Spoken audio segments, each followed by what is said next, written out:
Welcome everybody to another episode of the Barrel Age series.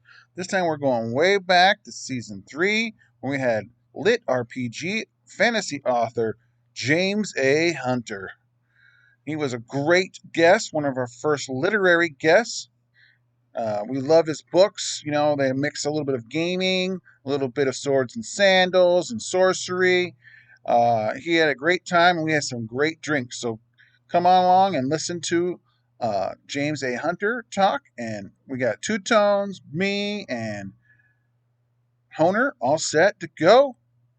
Just a reminder, a shout out to our sponsors of Hop Station in Mishawaka, Indiana for great pizza, some sides and beers and mixed cocktails. We got our good sponsors up in Niles, Michigan, the Niles Brewing Company. Well, they got great food, and they got their Summer Shark series coming out right now. So get up there and try it. Oh, that's so good. And if they still got that Caesar Civil War mead, oh, it's so great. And finally, we want to do a quick shout out to the Vinyl Tapping Table. We love them in downtown Mishawaka. You know, you're going to start a tab and drop a needle and play some great music and have some good food. All right, here we go. End of the episode.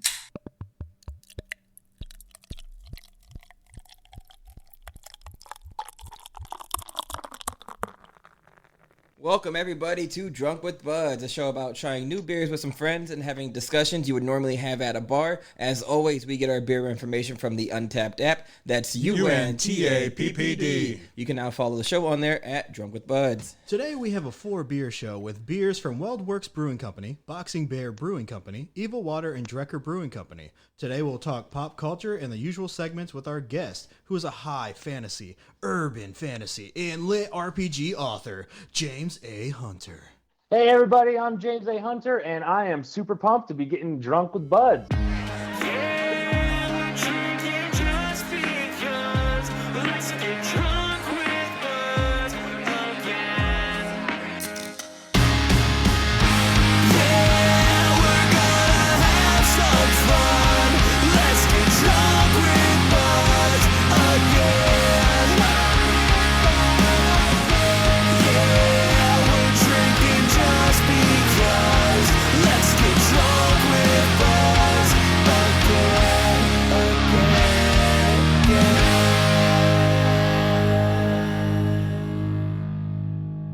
Up, everybody. I am the host for today, Tony Two Tones. Let's jump right in. Beer number 1, Zinfandel Hard Seltzer by Evil Water from Ridgewood, New York.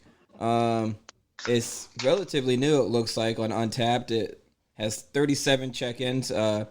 Evil Water is a microbrewing from Ridgewood. It's fruity notes of strawberry, cherry, and plum, brewed with Zinfandel grapes, light, effervescent, off-dry. What's off-dry mean? It means it's kind of dry, but it's not quite dry. Yeah, I guess so. I don't know, but it is definitely effervescent. I mean, that was the first word that jumped to my mind when I took a sip. You're going to use it in your next book? Ooh.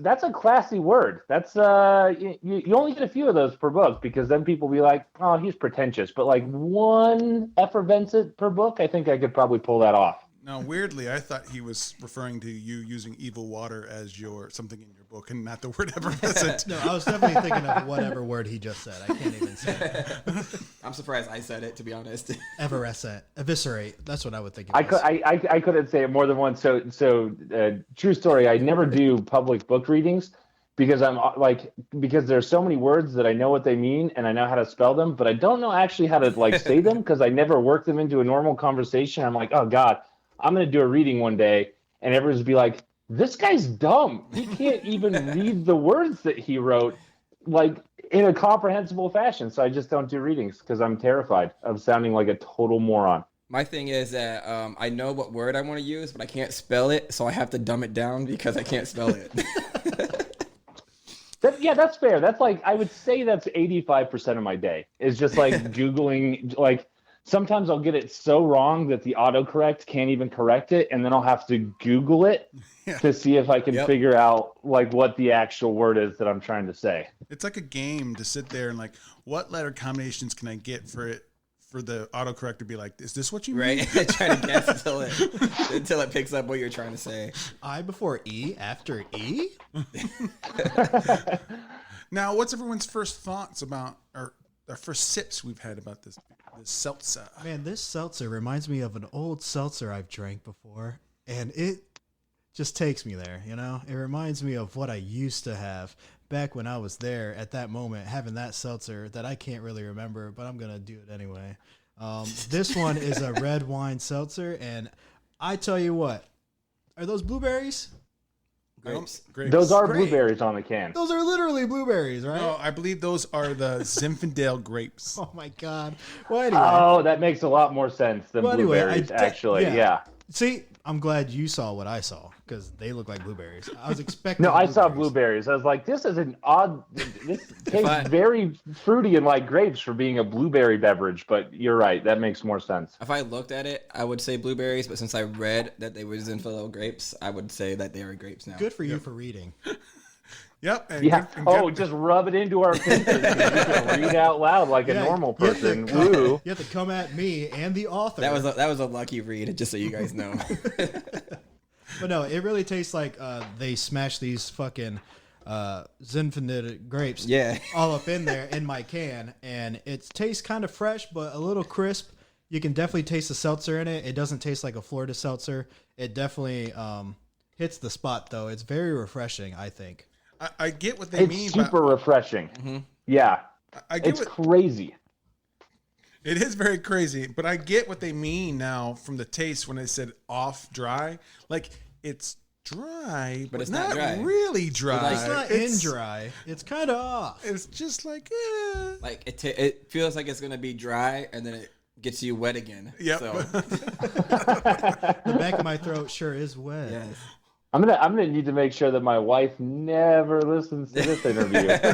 She's looking at me through the door right now, and it's not. There's a weird look on her face here. I will say your wife was very nice. I got a message from her on your messengers like, he hasn't been a messenger in a while. Did you really need to talk to him really quick?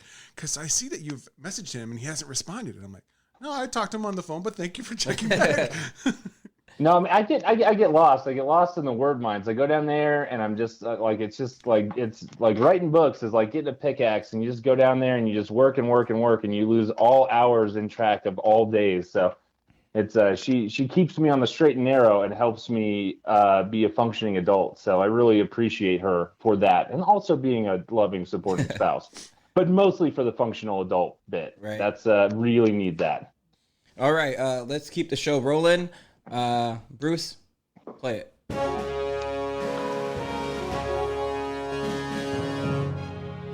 Who? What? When? Where? Why? And how? Welcome to Beer Flights, where we ask you questions and you supply us answers. A little sampling of each kind of question, just like a beer flight when you order at a bar. First up, who? Who are some of your influences? Who inspired you, James? Oh, you're talking to me. I thought that was for Tony Two Toes. Two toes. Oh my God, I was not prepared at all. Who inspired me? So really, Robert Jordan, and I know we're going to talk about Wheel of Time later today, but Robert Jordan, who wrote the Wheel of Time series, was definitely my biggest high fantasy inspiration. That was he was the first high fantasy author that I ever read. Up until that point, I had read like Stephen King and some contemporary thrillers, but that was my first like high fantasy author, and it blew my mind. I was like, oh my God, it was something I could really sink my teeth into. And so that's probably my single greatest influence. But then past that, I really like Jim Butcher. His Dresden Files series is obviously sort of the pinnacle of like bare knuckle urban fantasy protagonists kicking ass and taking names and slinging magic. So that was definitely a big influence. And then Stephen King, prolific author who is just insane with his world building and his character development. And so I think those are my big three. Have you ever thought about doing like a fantasy horror book. I'm not really acquainted with any of your work, but I feel like that would be a really awesome book to read. So the funny thing is that when I first started writing, I actually wanted to be a horror author. That was sort of my even though I really had sort of fallen in love with fantasy, I always wanted to be a horror author. And then the reality is that unless you want to be a hobo under a bridge, you can't make enough money as a horror writer unless your name is Stephen King or you are somehow related to Stephen King like Joe Hill to make it as a horror author. It's just for whatever reason, like Americans have a love affair with Stephen King and will just buy anything he writes, but pretty much that's it. So it's really, really hard to make it as a horror writer. He has the market, and nobody else can have it. Yeah, like Joe Hill, who is Stephen King's son, also seems to be doing very well. And then there's like Dean Koontz, who does well. But in terms of like smaller horror authors, I mean, there are some that do well and have books that are well reviewed, but it is crazy more difficult to break in and make like a livable wage as a horror author. But one day, when I make $1 billion writing fantasy books and they get bought by like Netflix or something, and I don't have to worry about making money anymore, I'm gonna write the weirdest horror shit you can imagine. God, I'm just like not have to care at all about money. It's gonna be super weird. We're gonna go to dark places. Yes, and I also think that you should try, like, you know, even though you're not like making billions yet right now, maybe you should dip your hand into making a children's horror book. I feel like there's a Venn diagram there where, you know, there's not enough, you know, sort of Cthulhu horror for children. I really want it to be cosmically scarring for young children. So I feel like you're onto something there. There could be an untapped market. I know they can kind of compare that to Goosebumps, but I was thinking of, like, you know, one of those like really tiny short story children's books, but like make it the goriest and most like creepiest shit you've ever seen. But it's also like maybe 20 pages. You know what I mean, with pictures. And so he's gonna be as long as it's a pop-up book as well. Yes. Then I'm in. Then I'm 100% The blood's in. coming out and everything. So you're gonna be the O. Henry of horror. I mean, it sounds like. I mean, you guys this is career advice that I am literally taking notes on right now. This is the way. I just got my 14-year-old daughter one of these T-shirts that it says necromancy for beginners, and it shows a boy holding this little book, and he's raising this fucking goblins and ghosts out of the fucking grave. But it's in that artwork style from those 1970s books, like, you know, like Joe and Jill. Oh man, that's awesome. All right, so I'll get us back onto the main course. What is your writing process like? Do you isolate yourself in a cabin in the woods or what? I mean, ideally, if I could isolate myself in a cabin in the woods, that's totally what I do. But I have a family, and my wife would not tolerate that shit at all. And don't go to the basement and read books. No, it's and I have 2 kids. I have a 7-year-old and a 5-year-old, and so you know, like we have like a balanced household and take care of the kids and do chores.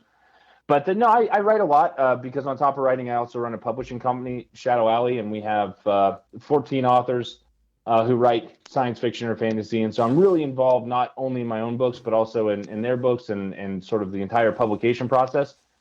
But it's pretty busy. I write a lot. I try to write between 6 and 8 books a year, which is like full-length novels. So I spend a lot of time. I do co-author quite a few books because writing by yourself is boring AF, and so it's fun to have buddies to talk with while you're toiling away endlessly behind a computer screen. I tend to outline a lot. It helps the sort of the editing. I used to write. I used to be what writers call pantsers, which is where you just basically write whatever comes to your mind, and then you get to the end of the story and you go back and you try to make it make sense. And I could write really fast that way, but then it would take me months and months and months to developmentally edit the book so that it was something that was like readable and that had like a plot and characters that you would want to spend time with. And so once I started outlining, it went a lot quicker. But I wake up pretty early. I hit the gym, and then I spend 4 or 5 hours doing word sprints, and then I'll spend the rest of the afternoon sort of doing admin stuff where I'm working with ads or I'm working with cover artists. I'm talking to authors and you know, working through problems that they're having in their stories or whatever it is. So that's kind of my typical writing day. Nice. So when did you get your start? Like, when did you realize this is what you wanted to do, the path you wanted to pursue? Man, I don't even know that this is still the path I want to pursue. I stumbled into this whole thing. It was a comedy of errors that we got here. So my wife and I, after I got out of the Marine Corps in 2009, went back to school, and then my wife and I decided that we were going to go be international aid workers. So we moved to Thailand in 2014 with a 3-month-old baby. We made a lot of poor life choices all at once. This was I would not recommend doing this to literally anyone who enjoys life. So we moved internationally. We had a 3-month-old baby. We moved to like Hoi Kwang, which was this like Thai Chinese part of Bangkok. We didn't have any friends. We had one friend, one other couple that was with us, but mostly it was a Thai Chinese neighborhood. No one spoke English, so my wife and I are learning Thai, and I sucked at it. I had never learned a second language. I was absolutely abysmal. Thai is a tonal language. I was bad, and so I started writing. Because there wasn't TV, there wasn't video games, there wasn't movies for me to watch. And so I would go to school, we would do our work. And then I started writing sort of in my off hours. And I finished a book, kind of looked at traditional publishing. And I was like, I don't want to be an author. That sounds terrible. That doesn't sound like a job I would enjoy at all. But I have this book. It's fine. It's good enough. I think someone would want to read it. So I studied about like self-publishing and indie publishing. And I was like, yeah, this is more my speed. And I went to my wife. I told her this is, I wanted to publish this thing. I wanted to get it edited. I wanted to get cover art on it. And so we were dirt poor at the time. We were living in this sort of concrete shack infested with roaches. We didn't have furniture because we were so poor. But my wife, because she is super supportive and amazing, was like, hey, I'm on board. Let's do it. And so we saved up the money for me to get this book edited and get the cover art done.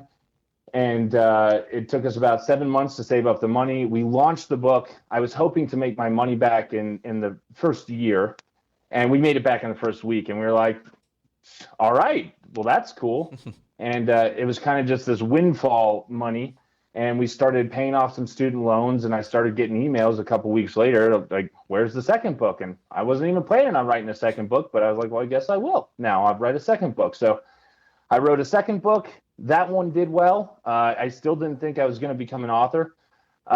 We were doing better in Thailand, but then my wife's father got sick with large cell lung cancer, and we had to come home very suddenly to take care of him because he was dying. And our agency that we were with was like, well, like, you're leaving and you don't know when you're going to come back, so we're just going to have to like let you go. So we're moving internationally, and now we have a toddler, and my wife is 6 months pregnant, and neither of us have jobs. And I'm like, oh my God, we're going to be hobos. There's no way this doesn't end with us not being hobos. And I was like, or maybe I just double down and make this book thing work. And then that's what I did. And I have no idea how it worked and how it came together, but 6 years later, man, I'm here, still doing it. No, that's awesome. That's cool that everything worked out in the end, I guess. Yeah, it's nice that you're being able to stay afloat. It's nice that you're not a hobo in Thailand right now. I know. Oh, man. Yeah, hobos in Thailand have it even worse than hobos in America. Let me tell you, this is aces. This is the best I could have hoped for. So Hobos in Thailand sounds like a pretty good book title. Hobos in Thailand. I feel like there's a political thriller in there somewhere. You can change. You got to find the person to write it. An RPG style, murder hobos in Thailand. Murder hobos in Thailand. Murder hobo in Bangkok. Actually, that's a book I could write. I probably won't because I have so many books to write, but that could be a good one. I'll put it on the list. Yeah, watch out you, for the. You guys will all get a special shout out in the thank you heck section. yeah! Ooh, yeah. Watch out for the killer KOK. Wow. Now, you told me once before, I believe, that you were in the Marine Corps. Yeah, that's true. Were you stationed anywhere awesome, cool, or like scary? So I wasn't. So I was only ever stationed in Camp Pendleton, which is in California, but I didn't spend that much time. I deployed several times while I was in. So I was only in for 4 years. I was in from 2005 to the tail end of 2009, and I was mostly with the 13th Marine Expeditionary Unit, the 13th MEU. So the Marine Corps has two MEUs, one on the East Coast, one on the West Coast, and they're America's 911 force in readiness. So the MEU can deploy anywhere in the world in 72 hours, and they can. The goal of the MEU is to be able to fight sustained combat operations against anyone in the world for a month without having to get resupplied or support. So they have everything on a MEU. They have grunts and logistics guys. We have our own Harriers, all kinds of stuff. So I was with the MEU pretty much the entire time I was in. And I deployed with the MU in 2007 to Iraq. So we went to Iraq. We were in Al Taqaddum, TQ, which was sort of just outside of Fallujah, and I was a convoy machine gunner for a motor T unit. So I spent 9 months the first time around over in Al Anbar as a convoy machine gunner. And then once we came back, we got deployed fairly rapidly for what's called an administrative deployment. So we went to Jordan to help train the Jordanian Royal Marine Corps. So I was in Aqaba, and we were camped out on like on the Red Sea. So that was pretty cool. Super hot. It's hotter than any place I've ever been in my whole life, Jordan.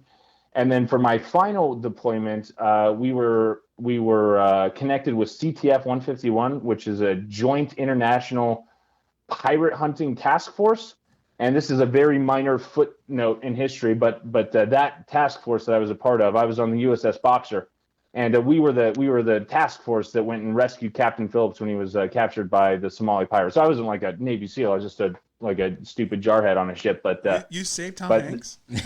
I indirectly saved Tom Hanks. Yes, that's But it's funny. I remember we were on the Boxer, and Captain Phillips got saved.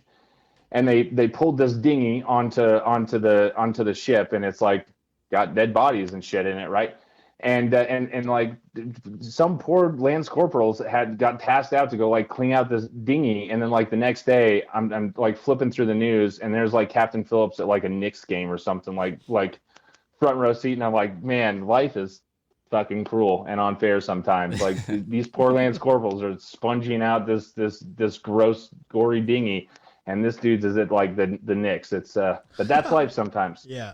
So I was in the Marine Corps. I got out after that last deployment. I was gone so much, and I was just like, man, I don't want to be gone anymore. So I decided to get out and went back home. We moved back to Colorado, and then immediately made poor life choices and went to Bangkok. That's awesome. Well, I appreciate your service, man. That's awesome. We all do. Thank you. I appreciate it. So let's get to the why. Why are you an RPG books kind of guy?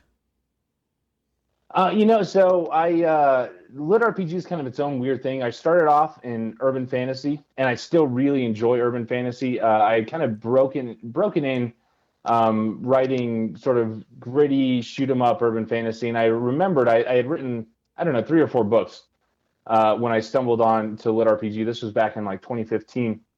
And I had read a couple books back then. Most of the books that were coming out were like translated things from Russia, and they were weird. And I remember reading the first one, which was called Alterworld by a guy named D. Russ, and it was a translated Russian novel. And I remember reading it, and I was like, "What the fuck is this? This is so weird.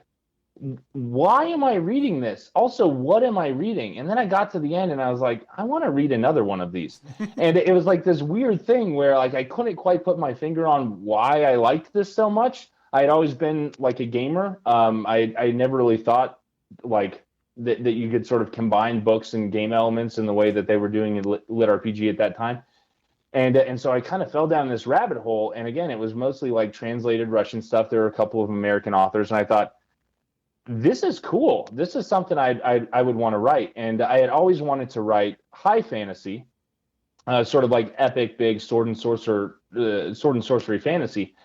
But I knew at the time that I wasn't a good enough author to write the kind of books that I wanted to write. And that's part of the reason why I started out in urban fantasy, is because urban fantasy, it's not to write urban fantasy well, it does take skill, but usually it's smaller in scope, right? You have like one POV, which is a point of view character. Oftentimes it's in first person, which can be easier to write in for a new writer. And epic fantasy is fucking big, right? I mean, it's Wheel of Time, right? You have multiple storylines, you have multiple points of view, you have all of these things that are sort of working together. And I wasn't a good enough author to tell that kind of story, but I was like, this is kind of the perfect middle place between urban fantasy and the giant epic fantasy that I want to write, because I can sort of use modern slang. I can incorporate a lot of the modern elements and still sort of have some of that high fantasy setting. And so I tried it out. I thought, man, let's see if this goes anywhere. I published one book, and then people loved that book. That was my first Viridian Gate Online book, which was my first LitRPG book. and people just absolutely loved it. And they're like, "Oh my God, we need all of this. Just turn on a fire hose of this and shoot it into my face." And so that's what I did. So I just had a curiosity question. Sure. Do you have any audiobooks? Are you planning on doing any? Oh no, yeah, absolutely. We do almost all of our books in audio. Audio is one of our biggest sellers now. It accounts for about 50% of our monthly revenue comes from audio, and so But the you're entire. not the one reading it though, right? Oh God, no! I don't even read out loud in public. I would never, ever, ever dream of reading my book and recording my stupid voice. No, nobody wants to listen to this for 8 or 9 hours. Trust me. Well, My we are wife right doesn't now, want to listen to We're this for recording 8 you. or 9 hours. Yeah, I know. It's a small, limited amount of time, and I'm getting drunk, so I feel like there's leeway there. No, but no, we hire professional people who are good at words to read the books. And the first Viridian Gate Online, that has turned into a whole thing. So there are 7 books in the main series. I'm working on book 8, which will be the last book in the main series. And those are all narrated by Armin Taylor, who's a fantastic audio narrator. And the first 3 books in that series are actually free in the Audible Plus catalog. So anyone who's an Audible member can go and listen to those first 3 books for free. But that series became popular enough that other authors decided they also wanted to write books set in that same universe. And so VGO has kind of this big expanded universe. I think we have 12 other books written by different authors set in the same universe following different characters. And those are also on audio. So those are really great. Another one of my series is Rogue Dungeon, which follows the exploits of this hedge mage who's part of this very incompetent rebellion in this world where the Dark Lord has already sort of won. Assassination attempt goes horribly wrong, and he finds himself thrown through a portal and in an alternate sort of world where he is a dungeon troll in an MMO video game, and then he has to figure out how to get back home and lead a literal army of internet trolls back through the portal to take out the Dark Lord. So that series is narrated by Nick Padell, and Nick Padell is, that dude can narrate a phone book and people would listen to it. He is so good. So yeah, absolutely. If you're into audiobooks, we got the goods for you. Okay, sweet. Because that's usually how I get through books anymore, is like Getting audiobooks. Yeah, getting drunk. But also audiobooks because I can listen to it on the way home or on the way to work or like randomly when I'm doing something. Unless I'm really invested in it, then I can like sit down and just like listen to it for hours. And so you might have another person getting your stuff. Yeah, hey, give it a try. Let me know what you think. Yeah, Unless you think that it's bad, and then don't tell me ever. Well, I looked up some of your books online, and yeah, man, some of these look like right down my alley. I really like some of these, especially the covers. Those are dope. And speaking about what you think of something, what did you think about this beer, James? I'm smashing it, man. This is good. It's kind of like probably the manufacturer of this beer is going to kill me, but it feels like I am drinking an adult fruit juice. It's like a carbonated, not quite so sweet high C or like Kool-Aid or something. It's super good. I could drink a lot of this, and I probably shouldn't.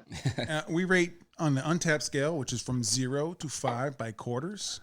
A really, really good score. 5 would be like, you can drink this every day. It's the most fabulous thing you can. You never get tired of it. Or a 0, I want to throw it away. Why did you fucking give this to me? I'm going to kill you now. So All right. by quarters, what do you feel like you would rate this beer? Oh man, probably 3.5. I could drink this beer once a week.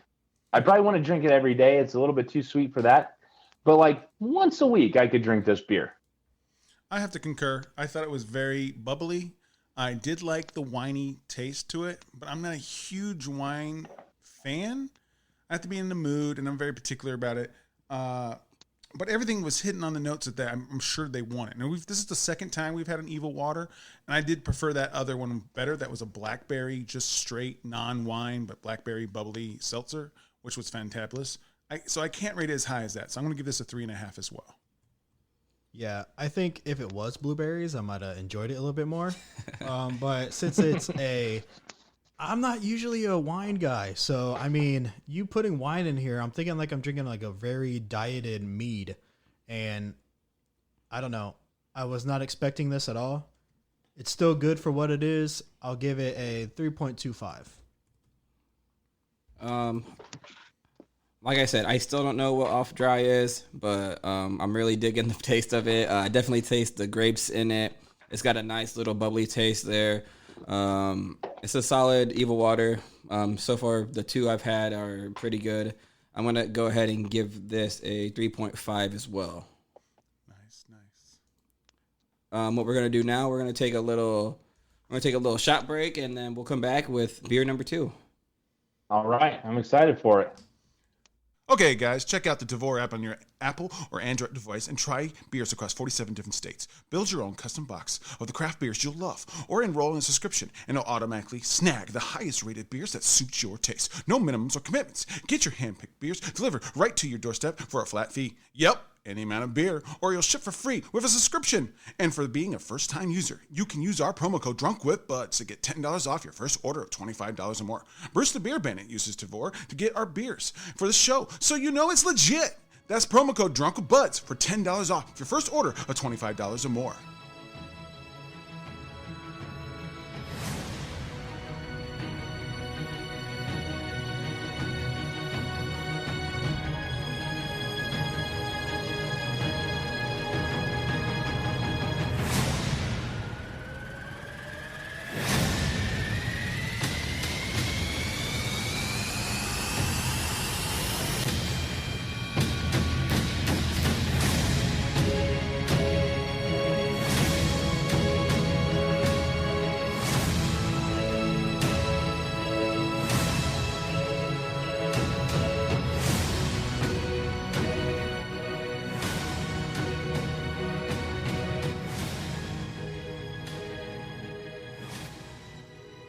All right, that was action background music, no copyright.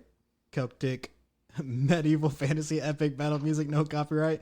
Glory by Unwind Station, no copyright on YouTube. Welcome back, everybody, to Drunk with Buds. That was our little shot break. We had some fun. We took a bathroom break, but we're back with beer number 2. I took a bath. He took a bath. Let's so go. Beer number 2, Raspberry Cheesecake Berliner. WeldWorks Brewing Co. Sour Fruited Berliner Weiss. 4.5% ABV. You're right over there, James. All right. I'm all right. 4.1 or 4.11 is the average out of 5 from 1,824 check-ins.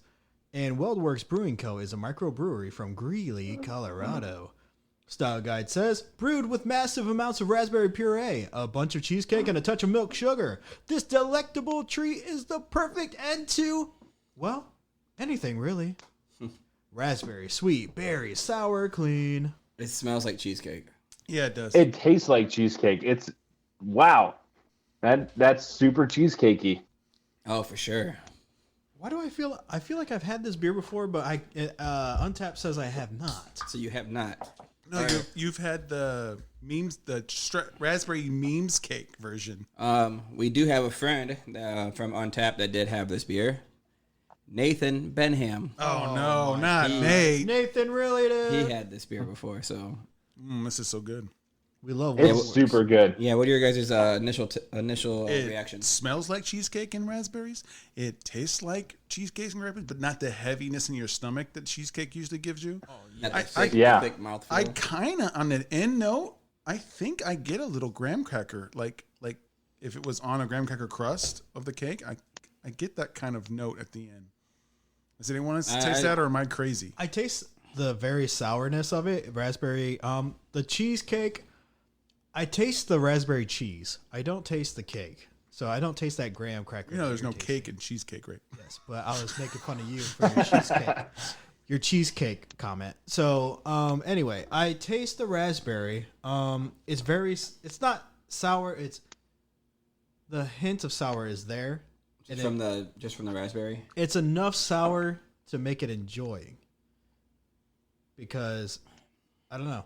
It's not an overpower sour. Yeah. Has anyone had the Dairy Queen cheese quake? No. No. I'm a No. grown man. I don't know what that has. You don't go to- I love Blizzard. You don't go to Dairy Queen and get a There's nothing wrong Blizzard? with liking things that taste good. Yeah, that's all I got on this. It doesn't. It kind of tastes like a lightly soured seltzer, but that might still be the old blueberry sour we just had. Seltzer. All right, Bruce, hit that button.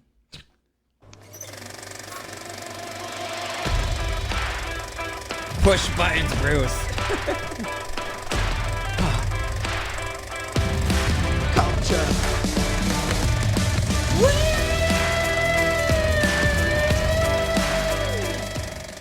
Pop culture. I love that. In there. We got a couple pop culture topics to talk about. The first one is going to be, I think we've already mentioned it a little bit, the Amazon Prime's Wheel of Time TV show. Oh, You yeah. guys really wanted to Oh, talk yeah. about this one. So, If you were a nerd in the 90s, you were all about this book hey, series. Bruce, go ahead, kick it off. Hey, why does it have to be 90s? You could be a nerd today and still be all about Wheel of Time. It Boom is a roasted. classic that holds up forever. Yeah, except for that one part. We kind of touched base this in an off pod phone call, but like there are some things that wouldn't translate to the TV from the book anymore, like the main character having 4 to 5 girls falling all over him. Yeah, him having his own harem probably won't make the cut into Amazon Prime, if I had to guess. Yeah, probably won't. But Like in the series though, it's fine, right? Like in the books, like I mean, it's still kind of weird. It's kind of weird. There's some weird things, admittedly. It's just but old I feel trope. like It's Jordan like handles them well-ish. yeah, he uses an old trope, and like you said, he handles it quite well. But it's still kind of. Luckily, none of the other it's characters still that. do that kind of thing. Like it's Right. just pigeonholed into one.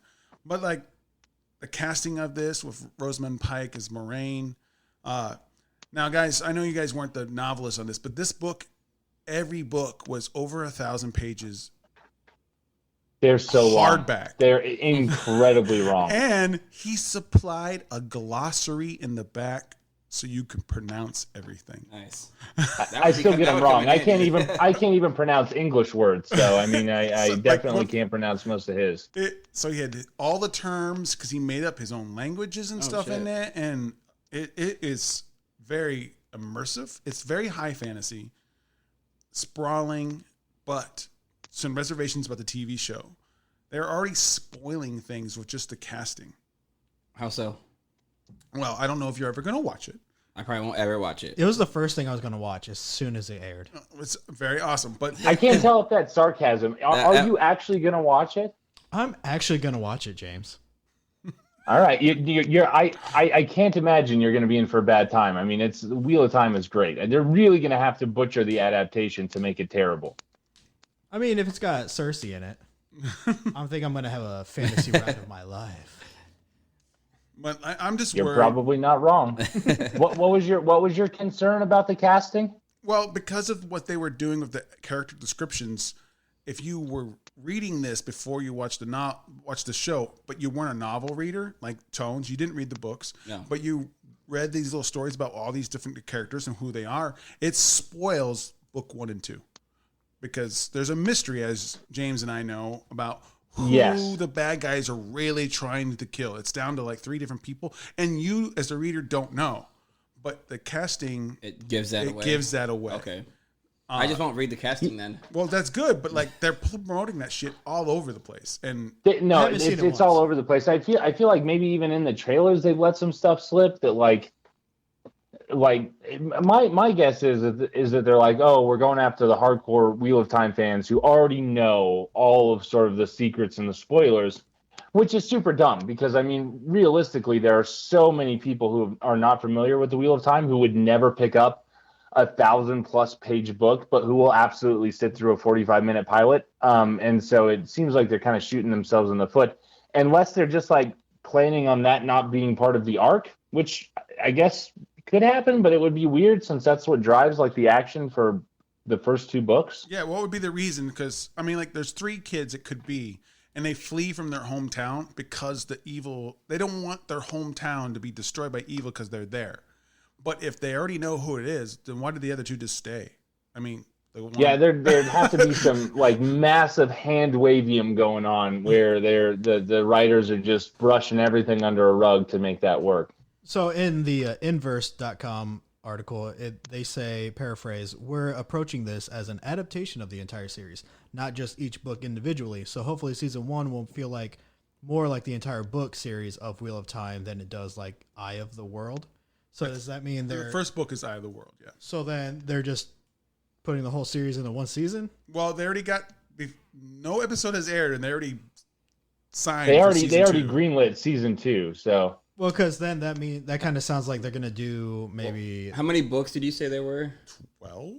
There are 13. Like that. So they might. 13, I I would think. that they're probably gonna do each season's probably gonna be 1 to 3 books. It's like it's an adaptation, so that would mean like they're just trying to fill it in and try to add some of the books into the series. It could right? be like probably like a 6-season series and have all the books condensed. I guess Maybe. that was just outsider. That's kind of what it sounds like. Just remember, we already said each book is over 1,000 pages hardback. So like that is someone going there and cutting a fucking shit ton. Oh, trust me, I've seen this kind of shit for anime, man. There's a lot of stuff out there that they just they can't catch up, or they just fucking condense the shit out of things. But James, I think you can agree. I'll let you say it more because we talked about this a little bit. But they could easily cut like book 6 through 10 because that's most of us checked out.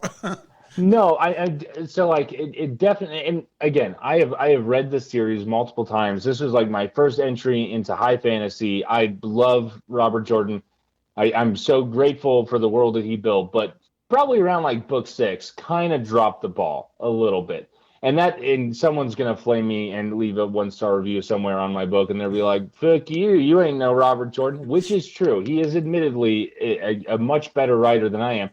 But also, that's why I would never try to write a book series that is as epic as that, because at some point, like, it seems like he lost the plot thread a little bit, and he didn't really know where he was going with the story, or how he was going to end the story, or what he was going to do. And I think that around book 6, you really start to feel it as a reader, because you're just like there are events that are happening, but it doesn't actually do a whole lot to progress the story toward like the finale that he set up in the beginning of the books. And so it like devolves, and you have a lot of politics, and you have some war, and you have some stuff, but it always kind of feels like you're a hamster on a wheel, and you're sort of treading in place, but you're not really going anywhere. So if I was a screenwriter adapter, I mean, that's where I would try to cut out a big chunk of the content is out of there. And Brandon Sanderson, God bless his soul, came in and did a really good job. So for those who don't know, Robert Jordan died before he could finish the series. But he had left some notes behind, and then Brandon Sanderson came in and wrote, I think it was the last 2 books in the series. Memory of the Light was the last one. I can't remember the other one. And he did a pretty good job. Considering what he had to work with, he did a pretty good job. Nice. So we're going to keep moving. The TV show just came out, I believe, last Wednesday. So, Loki, first episode came out. It was low-key amazing. Wow. You guys like that then? I haven't seen it, but you guys It was really good. Go ahead and spoil it for me. I'll watch it. Honestly, don't know if there's any spoilers. It just happened, right? I don't think it really spoiled anything. It didn't really spoil. Except for there's a lot of Infinity Stones. Yeah. I saw that. That was a lot. I think I really loved about the whole thing is that show right now has already made Thor: A Dark World an acceptable movie to watch. Like, which is funny because Thor: Dark World is easily the worst of the Thor movies, and maybe, in my opinion, the worst of the MCU movies. Yeah. And I love all the MCU movies, but Dark World was my least favorite. But this show is making it like you need to watch it. It's worthwhile watching it. It's saving it a little bit. Okay. It's still no, you're right. It's probably still the worst MCU one, but now you don't feel bad about it being the worst. Now you're just like, it's only the worst because it's the worst rated, but they're all rated well. Ragnarok is my favorite. Ragnarok's the best one. Ragnarok was the best because they're doing in Loki. Like I think what they did is they realized how well Ragnarok did with Loki as sort of this very likable villain. Yep. But also sort of the buddy cop thing, right? Because like Ragnarok was like a soft reset. Like I think that people didn't hate the Thor movies, but a lot of people like me, I think, were indifferent.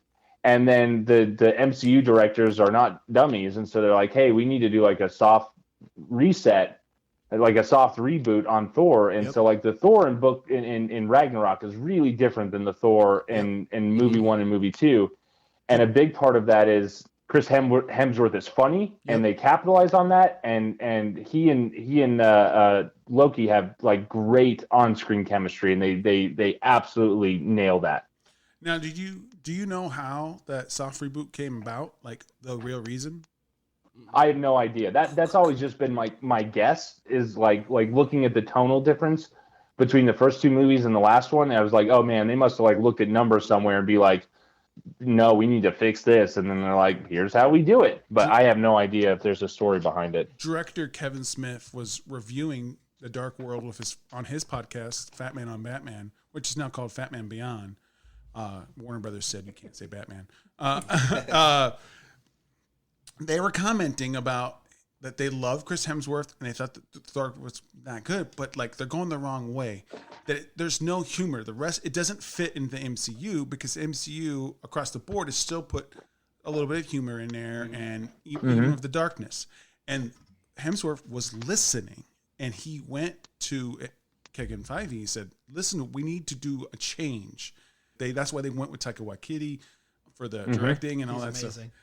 And they went that route. So like a podcast can change the world. Oh shit.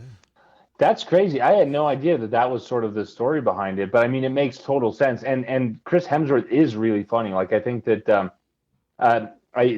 little interludes things, and I can't remember what they're called, but they did those little commercials of like, where is Thor during the Civil War battles? Yeah. And it was like hilarious. He was hanging out with his normal roommate or whatever, and like it was so like stupid, over the top funny. And I think that that convinced me that like, oh man, this guy's got comedic timing. Yeah. This guy, like they could do a lot more with him. And then I was so happy to see what they did in Ragnarok, which again is just a buddy cop movie, and buddy cop movies are my favorite movies. Like, and they played it up so well, and that bleeds over into Loki. Like I feel like we have that same tone. They realize people love the shit out of Ragnarok, and that's what we're already seeing in Loki, right? Where we have this character, Loki, who gets paired with the Owen Wilson character, and already they have sort of this great chemistry. They're playing against each other really well. There's sort of the big reveal at the end, but I feel like they're taking a lot of cues from what Ragnarok did right, and they're applying it forward. Yeah, I agree with that. It definitely needed a little more Marvel comedy lightened up, and that's exactly what they did, and it was very fantastic. It was so good.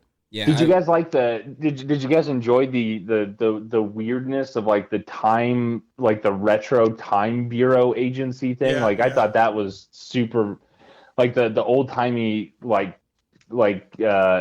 info comic commercial that's like, you're now in this interdimensional space and you will be judged for your crimes. It was like there was a lot of good funny things that they were doing there. I think my favorite part was when he had to get processed, like, tell me if you're a robot. And like, what? I'm not a robot. Because if you were, you would like incinerate. Oh, are there people I don't know that don't I'm a know robot? they're robots? Yeah, I'm really glad to see Owen Wilson on the screen again, though. He was one of my favorites. Like him and Ben Stiller together, fucking fantastic. Oh yeah, that was so funny. And him and Vince Vaughn together. And Vince Vaughn, hilarious. So I was really happy when I saw that screenshot of him on there. I was like, yes, I definitely need to see this. There's some featurettes out there you can look up on YouTube and stuff like that, where they just talking to him, interview him. He's like, me and Tom Hiddleston were having so much fun, like bringing up bullshit that wouldn't be on the show, and we're just making them have to cut it. That's awesome. That's funny. Make the editors. I was before we cut this off. I know you're. Go ahead. It makes you think though. Are the Timekeepers going to be the next big bad in the Avengers Marvel universe? Well, I don't know. I've heard though that the events in this show will have more of an impact on Marvel Phase 4 than anything else, is what I've heard. I can see that because he definitely is supposed to be dead. Yeah. And so now he's recreating a timeline. So I'm really curious how that happens.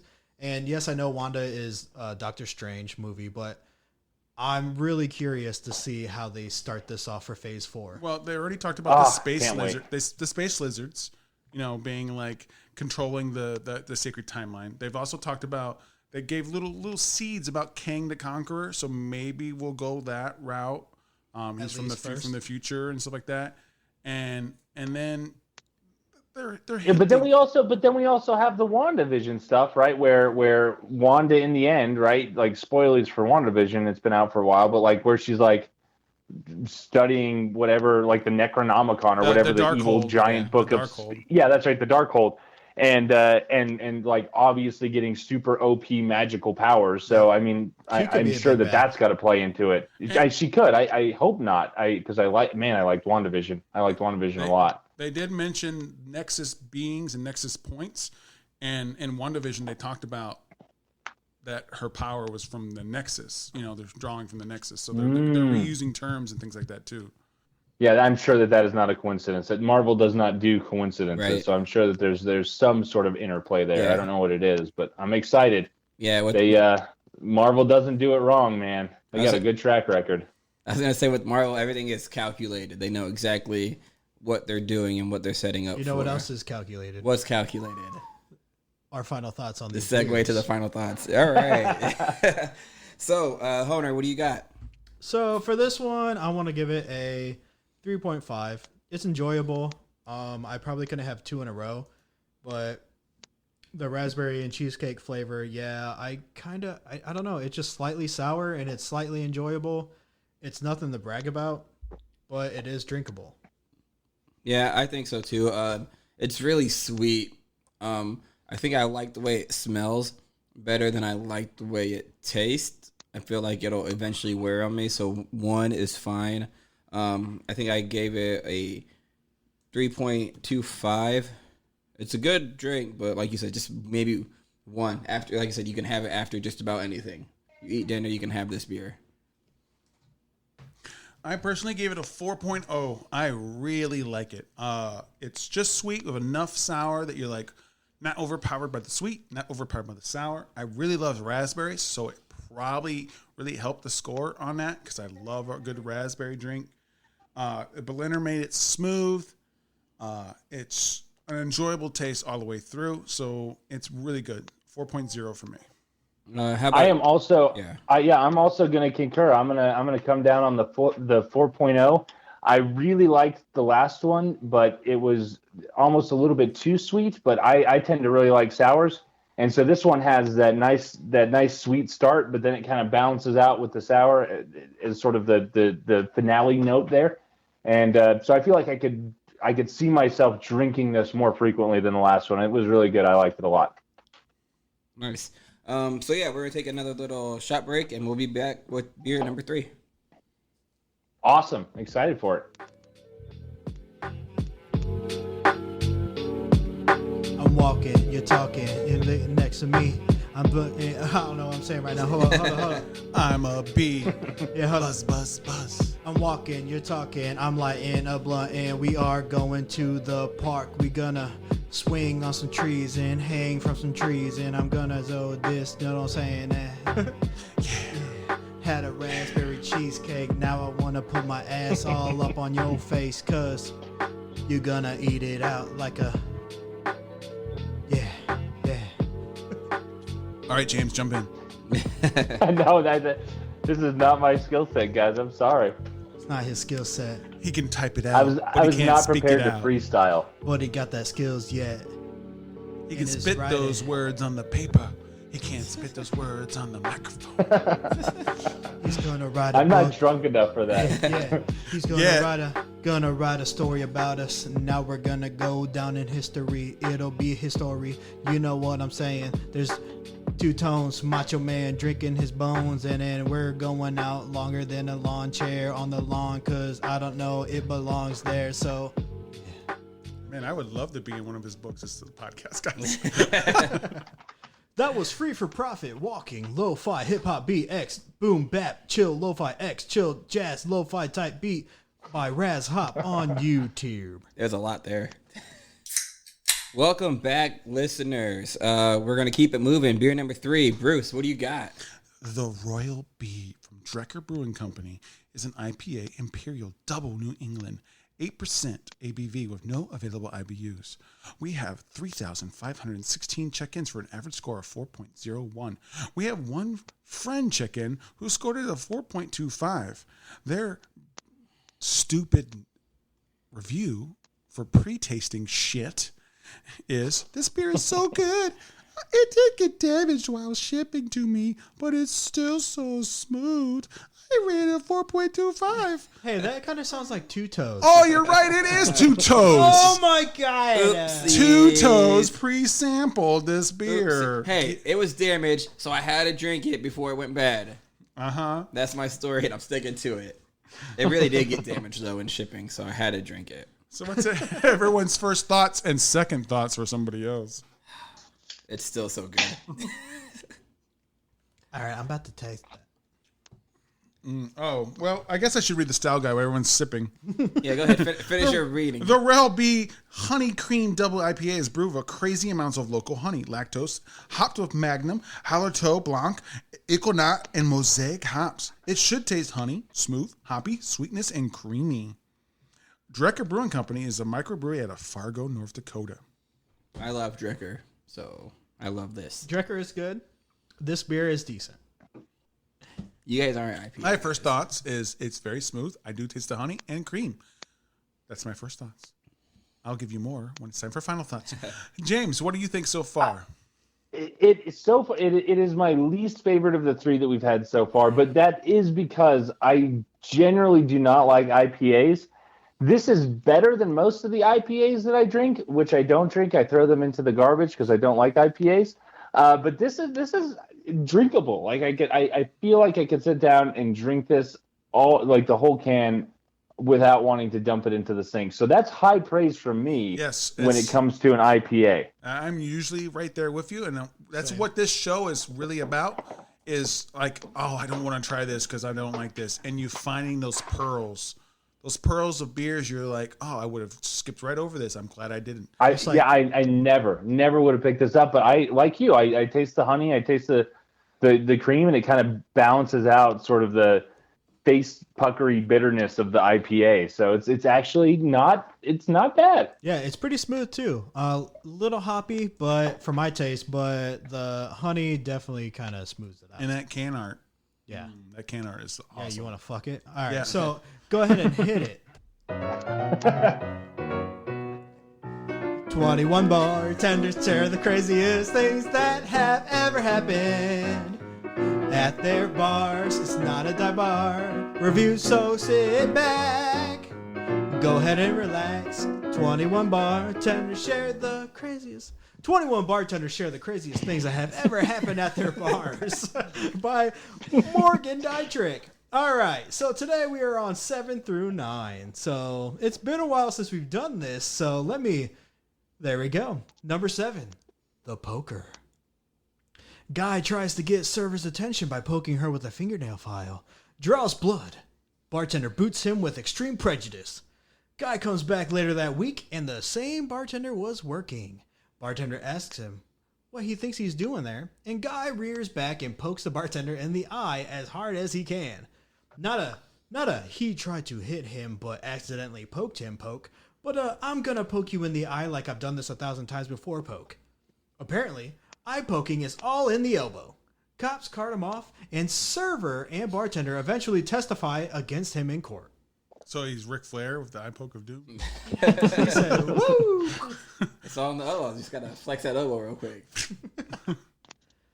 Why do you poke someone in the eye? What are you really doing? Weird. What are you It's doing gotta be back some here? kind of fetish, right? Right? What are you doing back here? Poke. Next up, 8. Make sure you guys grab your holy water and your crosses. Because number Nice 8, long pause. number 8 is Satan. Or it's satin. Satan? Whichever. We'll It find could out. go either way. I guess we'll find out. Yeah, it I could. think the context of the story will tell us. It would be great. Bartending one night, I had a group of younger kids, near 21, come in. I recognized the girl from a mutual friend we shared. Her man introduced himself as Satan and proceeded to be a jerk the entire night. Finally, I had to put him out. He was being verbally abusive to his girl and others. He refused to pay. I confronted and was convincing. He actually lowered his head and handed me his entire wallet. I refused to touch his wallet, got his girl to pull his money out. Apparently super upset from me, putting him in his place. He was snapping on his girlfriend to the point where she came back inside and asked me and others to keep him away from her. Because she knew me, she asked if she could leave with me. I told her it wasn't a good idea, for many reasons. But I let her stay until she got a ride to pick her up. She left. 30 minutes later, I saw police cars and an ambulance scream by. I didn't find out until the next day when my boss called me asking me to come in. The police wanted to speak to me. He effing killed that girl. He stabbed her through the torso with the decorative katana. And my understanding is he claimed in wrestling the katana from her. Yada yada. Basically plead to some petty manslaughter, get out in 2 years type of stuff. I told the police everything I could to get him put away. His aggressive demeanor, verbal abuse to her, threatening me. I always wonder if maybe me standing up to him triggers some response in him. It was a waste. She was beautiful. And that's the story about when I met Satan. So definitely Oh my not God. Satin. I was hoping. Definitely not Satin. I was hoping you were gonna say that's the story when I met Satin at the end. I was gonna make that same joke. I was like, oh man, it'd be way funnier if his name was Satin and he had a super attitude. But then he killed someone with a katana, and I was like, oh my God, that got dark fast. I was not ready for that. It's crazy. That's kind of fucked up. Not kind of. Yeah, I don't know what to think. I thought this was gonna be lighthearted. Maybe the Yeah, next that's not like a crazy bar story so much as it is like a horrific bar story. That's not like crazy. something Like, you'd haha, And it's now so James funny. has information for his next horror It novel. seems like something you'd write. So, number 9, the shot glass wedding. I used to bartend for an upscale catering company. Weddings, corporate events, etc. Worst story ever was a white trashy re-wedding. They only contracted our company for the bar, and it was a cheaper place doing the food. Worst night of tips I had at that job by a large statistical margin. But that wasn't the worst part. Both bride and groom had children from a previous marriage. The groom's son, in particular, was quite endearing to me. He was middle school age and smart as all hell. The rare small child who can hold a semi-adult conversation and hold his own. I kept him stocked with Shirley Temples all night, and we talked a fair amount of baseball. So, the wedding party decided to commemorate the occasion with shot glasses for the wedding party. Said shot glasses were put to use aggressively throughout the night. At the end, as we were packing everything up, one of the shot glasses is left on the counter. Most of the guests have gone by this point. Both bride and groom are well into their 40s, so by 10:30 even, the place was fairly empty. I asked around about the shot glass and find out that it belongs to the groom. He is seated with his son and the bride's daughter at a table by the dance floor. I walk over. The groom is barely coherent, passing out in the chair. The children are trying in vain to keep him awake. At the same time as me, a few other people notice the situation and begin assisting with him. With the situation under control, I want as little to do with this sordid reminder of the broken home I come from. I set the shot glass on the table and go to leave. But as I take a step away, the little girl tells me, "Please don't give it back to him. He'll drink it more than." I stop, and the son grabs the shot glass and pockets it. He reassures me that he'll keep it from his dad for the rest of the night. The look in his eyes tells me that he means it. It's a look I know all too well. I've never wanted to quit a job more in my life than that drive home. Dun dun dun. Man, I'm gonna go like cry myself to sleep under my desk. What is happening right now? Perhaps you need to drink Like, some oh, more. fun with Right. vampires maybe, and then it's like crippling home abuse Right. and also death by katana. Oh man. That's how we do it around here. Do you have any crazy or funny drinking stories that we can get on a better tangent than this fucking horrific? Oh my god! Maybe Yeah, we should have my talked about God. the garlic cloves. You got anything you want to share, James?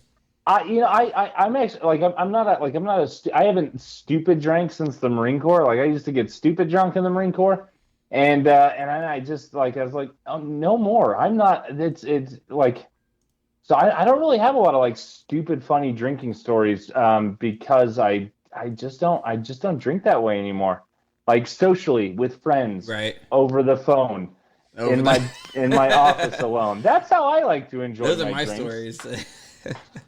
It's right. mostly just like me drinking sadly and watching YouTube videos. But yeah, that was 21 bartenders share the craziest thing that has ever happened at their bar. Usually I do dive bar reviews, James, and they are a little bit more lighthearted. So I didn't know what to expect with that one. So you're welcome. Yeah, that was it. It was a winner. It was a winner of a segment. I think you're gonna want to bring it back. All right, so let's jump into our final ratings for this beer. Bruce, what do you got? It's smooth. It's a little hoppy. It's probably the only thing that's detracting from my score. Can art is on awesome. Yeah. It's just awesome. Yeah. I'm not a huge IPA lover. It tones down or smooths out most of the things I don't like about IPAs. I can taste the alcohol without being like, ooh, it's heavy alcoholic. So that's good. I can feel it, and it feels good. Right. So I'm gonna give it a 3.75. That's high praise for an good. IPA for me. It's really good. All right. I'll rate it. My score doesn't change. It's a 4.25. It's a smooth IPA. I can taste the honey. It's really enjoyable. It's probably one of the better IPAs I've ever had. So, yeah, 4.25. Is that toppling the king? Greed? This is right up there, man. They're both. Like, it's that honey. It's that honey in the IPA. I think that does it for me. Mm-hmm. How about you, James? What are you rating this? I don't like IPAs, but I dig the honey. Normally, like I said, I wouldn't even drink an IPA, but I would drink this. I'm going to give this base score would be 2.75, but because the can art is stupid cool and I can appreciate good art, I'm going to bump it up to a 3. Okay, nice. How about you, Hunter? Yeah, so I'm going to say that I give this a 3.25. It is okay. I don't think it's better than Greed, so you're crazy. But this is it tastes watered down to me. I don't know. I'm tasting the watered down hoppiness, and the honey is not very prevalent in it. It is not coming out like it should be. I'm expecting a whole ass honeycomb in this bitch. Maybe like 5. Maybe like 5 more of them. And like the queen bee to pop out too. Maybe I can eat her too. But I'm saying, like, I don't know. I don't think it's that great. I think it's all right, but it's not bad. It's pretty decent for a dipper. And for you, James, I'm not sure if you're familiar with it, but Greed that we keep mentioning is it's by Anchorage Brewing Company. Triple. It's a triple IPA. It is one of my favorites, along with this one, obviously. And it's got great can art. But yeah, it's made with honey as well. But now we're all right. I'm Googling it. I'm taking your guys' word for it here. all right. It's from Alaska. It's from Alaska. We're all beer lovers here. We're not beer experts. Yes. So we just rate based on how we feel the beer is hitting us on this day. That's it, man. Yeah, they could have a different taste the next time we try it. Who knows? It could be better. It could be worse. We've had a beer on here called Baby Junior, which we all hated. It was ass. And Bruce threw up drinking it. But Yes, I did. But I am open to Legit. drinking it again to see if it was just maybe the palate of having multiple beers on top of that. If anything was tainted. I am not. So That's I right. am open to But trying we it did a again. stellar job of describing what the beer tasted like, even though we didn't like it. For those people who might like grass or ass or marijuana like style beers. Yeah. So Like maybe Two Tone's fiance really liked it, but we did not on the show. But she loved it. she loved it, and he questioned his commitment. My commitment to her because she liked it and I did not. But then I found out my brother-in-law had it also, and he thought it was pretty good, or he thought it was average for an IPA. So Different strokes. it was just a hazy, I want to say like a farmhouse style IPA because it tasted really grassy. But yeah, that was it. So we're gonna go ahead and take another little shot break, and don't leave because we still have one more beer for you guys. And One more, Mars baby. Trivia. Ready for it. One more, baby. James is ready. Yeah, I'm ready. I'm ready to lift the veil and see if I fail. If I'm traveling up this damn hill like I'm the king. Bobby, you can come and ride this cock. It's throbbing. Yeah. Macho Man sitting over there again, and he's sitting in a chair, and I wanna pull his hair just to rip it off, make sure it's not real. Now that's how I feel. The piano expresses my emotions and everything that I've been through in my life. You know that I mean it. Is just a sand of grain. And there's so many things I've what been is through. macho? I've walked on these feet for years, and now we're going here. Yeah. Go ahead and ride that horse like a horse, and I'm going even harder than I did. It's a void in it, going even soft. Wait, huh? I keep saying that shit, but I'm riding it till I die in it. I'm on this hill and I'm driving it, cause you got it, but I got it, and we driven and we going. Why am I driving now? Who even knows? But I'm gonna say it, cause that's how it goes. And I'm gonna keep saying what I think on the brain, even though it doesn't mean shit. And I'm insane, and it's, yeah. Dropping, I'm rapping, I'm chipping, I'm topping, going in, yeah.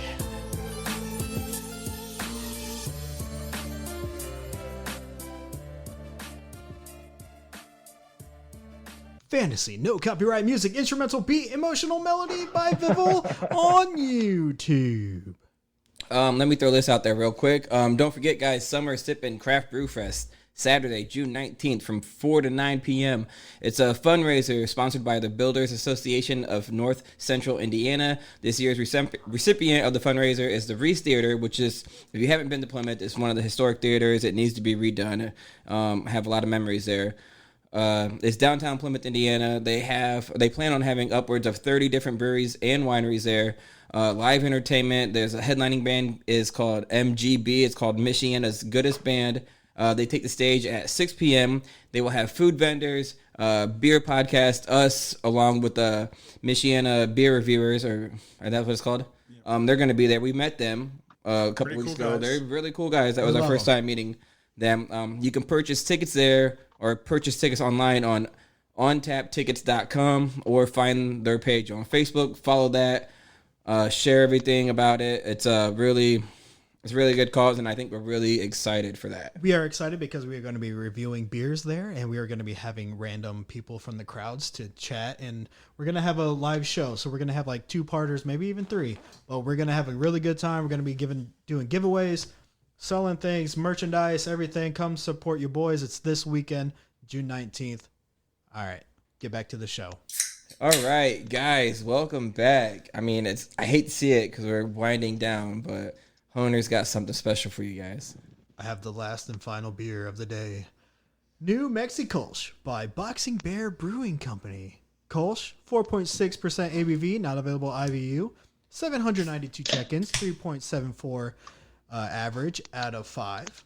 Boxing Bear Brewing Company is a microbrewery, Albuquerque, New Mexico.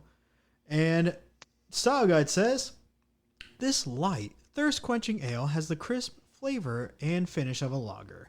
A clean, light malt profile paired with just the right amount of traditional German hops make this a perfect companion for yard work, camping, and general enjoyment of the land of enchantment. Also doing podcasting inside of a room.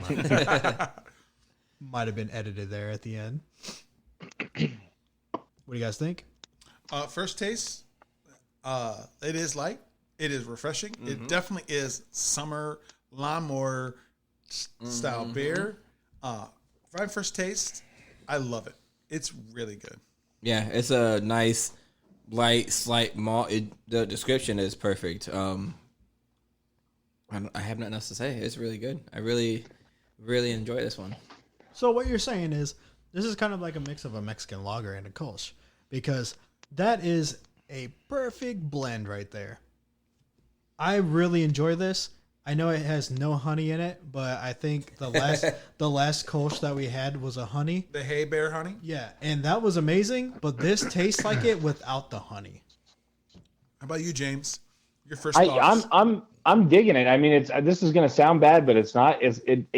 is kind of a basic beer, but I mean that in the best way. Like Yeah. it's just like a good beer that I'd want to like drink on the couch. Like I like all the other ones, but like there's something that stands out like in a really strong flavor profile kind of way. And this is just kind of like, it's chill, man. It's like, I could crack open a cold one with the boys. This could be it. This one is definitely like one of those like last call beers. This one has the most drinkability, I think. I agree. I really this one like you this can one. just buy a case of this and just drink it. I was thinking that as well. I could probably replace a Bud Light or a Coors Light. If I'm going to the grocery store or whatever, I could probably pick these up instead of those to replace. That's exactly right. To replace what I was about to do, just hang out and drink a beers. And you might be able to buy a case, but you can't buy a win in Bruce Trivia. Stupid. That's a good segue. Bruce. Trivia. Bruce.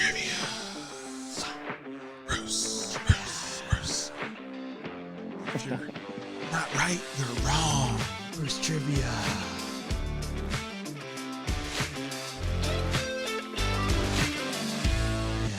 Welcome to Bruce Trivia. Today, we're going to do Family Feud style.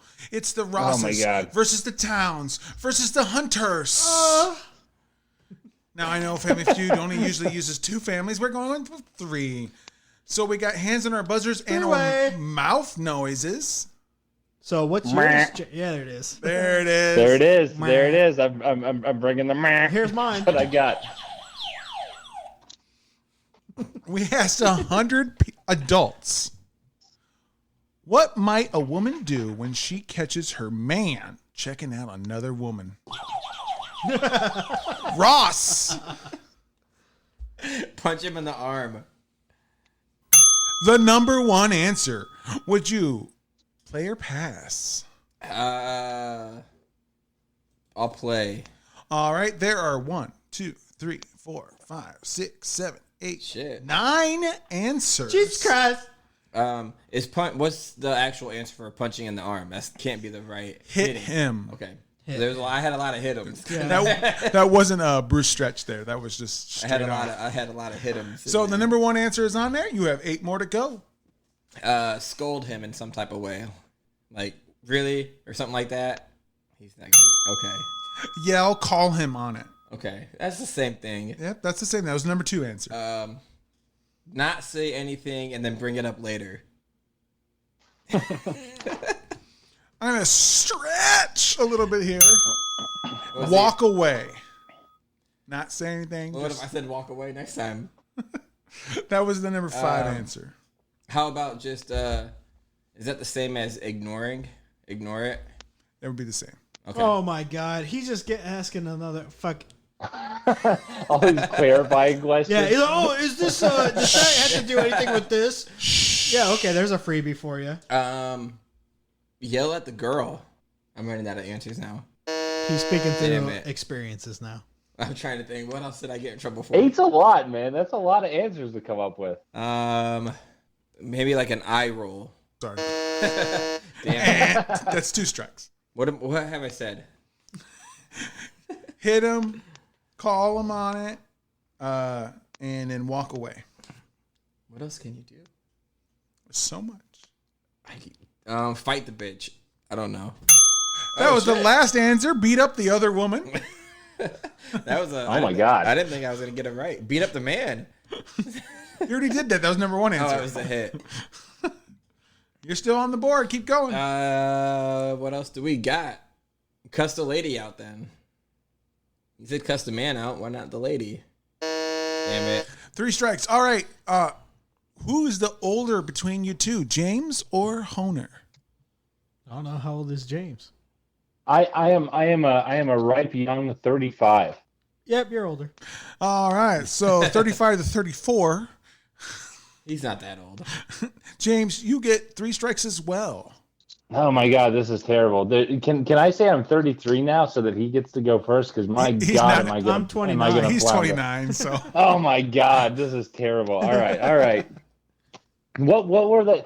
Okay, so you're checking out another woman. What were the answers on the board again? I can't. We got hit him, yell, okay, / call him out on it, We have walk away and beat up the other woman. Yeah, let's go with passive aggressive bullying. That's my wife's Passive-aggressive go-to. bullying. I'm gonna give you a Bruce stretch. What was the answer? All right, hey, Give him a that's dirty all- look. Okay. That's kind of That's the same passive aggressive. thing, yeah. Giving him a dirty look. Okay, that was the number 3 answer. We still have number 2, number 4, number 6, number 7. God, what? I'm having an epic brain fart here. There's a number 2 answer that's not hit him, give him a dirty look, or call him out. Well, number 2 was call him out, so you get the number 3. The number 3 is missing. I got nothing. Can I pass? Can I pass? Get a couple strikes, and then you'll go to All right. Shoot bees at him. I mean, that's what I feel like. shoot bees. Okay, I would do that too. Because of honey. God, I felt for sure. Like, no, you carry around a queen bee in your pocket, and then when you get irritated, that was you one you beer summon a ago. storm. I would have gave that to you, but we're on New Mexico coast. You needed like a machete for this one. I'm just gonna go low key and say push him into oncoming traffic. I feel like that could be a Kill him. Okay, him. let's see. Contender. The board says Murder is not the answer. no. Murder's not. The boo. answer. Is that 2 strikes or 3? That was 3. That's That's 3. definitely got to be 3. All right, Honer, Son you of only a- have to get one right. Fuck. The question was, what might a woman do when she catches her man checking out another woman? We have hit him, yell/call him out on it, give him a dirty look, walk away, and beat up the other woman.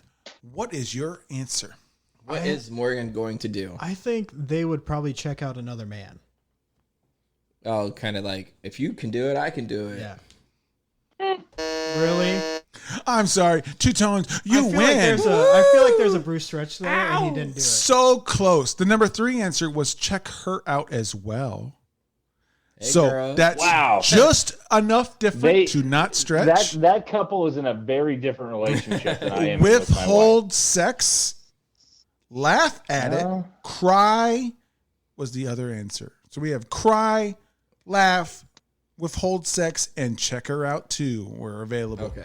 That's why I said. I can see how it is. I feel like if the people answering that were being honest with themselves, murder and summoning a swarm of bees would have been higher on the list. I feel like The B would have been number 1.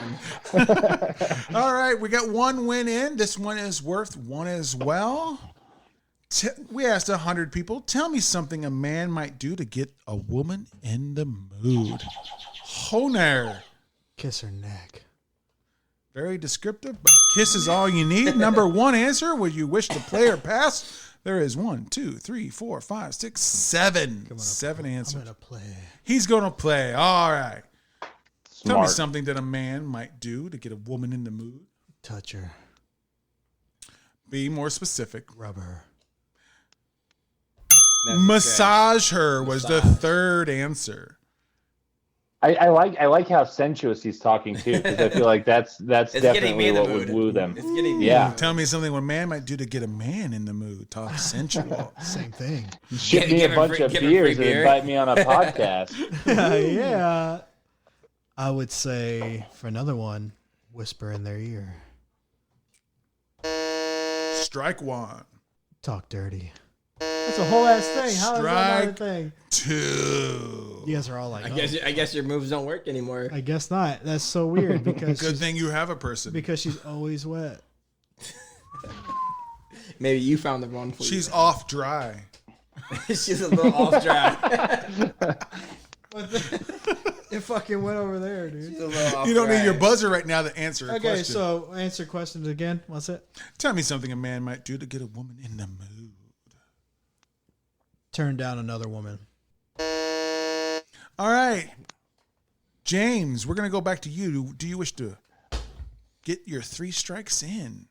Yeah, no, I have been married for a long time, so I feel like I am definitely gonna fail. But I'm gonna give it a good old college try here. You got 3 strikes. So we have kisser and massager already on the board, right? That is That correct. was it. Just the 2. All right, so let's do buy her flowers. That is correct. That was the 1, 2, 3, That was 4, the 5, exact- 6 answer. The exact answer? Yes. Okay. Let's do cook or dinner. That was the 7th answer. Let's do household chores. Are you kidding me? There's nothing that gets my wife going more than me doing a load of dishes or some laundry. I would like you to know, it didn't say tell me something you would do to get your woman in the mood. It was tell me something a man would do to get a woman in the mood. I feel like women are way more into domestic chores Yes, than this exactly. survey is letting on. Man, I thought that was a winner for sure. Okay.